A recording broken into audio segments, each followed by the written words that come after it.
Le plan anti-pollution dévoilé en décembre dernier a été adopté ce lundi par le Conseil de Paris. Porté par Anne Hidalgo, le projet prévoit de faire disparaître progressivement les véhicules les plus polluants de la capitale. Précision avec Paolo Como.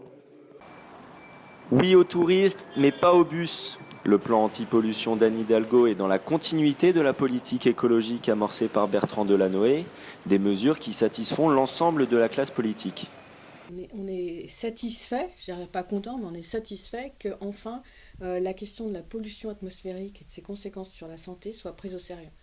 Et effectivement, ça entraîne ensuite un certain nombre de mesures restrictives de circulation pour limiter la pollution atmosphérique. Bénéfique pour la santé, oui.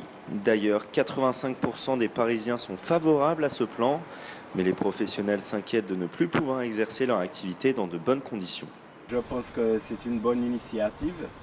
Faudrait-il cependant que les infrastructures nous permettent d'avoir un accès assez aisé à la capitale, surtout au niveau du plan touristique. Particuliers et professionnels contraints d'abandonner leurs véhicules bénéficieront d'aides de la mairie de Paris. La ville prévoit également un investissement de 1,7 milliard d'euros pour les transports d'ici à 2020. Toutes ces mesures vont avoir un impact. On attend de les mesurer pour évaluer la politique, le dispositif. Quand on interdit aux poids lourds de traverser sur le périph', oui, ça va avoir une incidence pour tous les gens qui habitent autour du périphérique et ceux qui habitent un peu plus loin. D'ici juillet 2015, les camions et autocars immatriculés avant octobre 2001 n'auront plus le droit de circuler dans la capitale.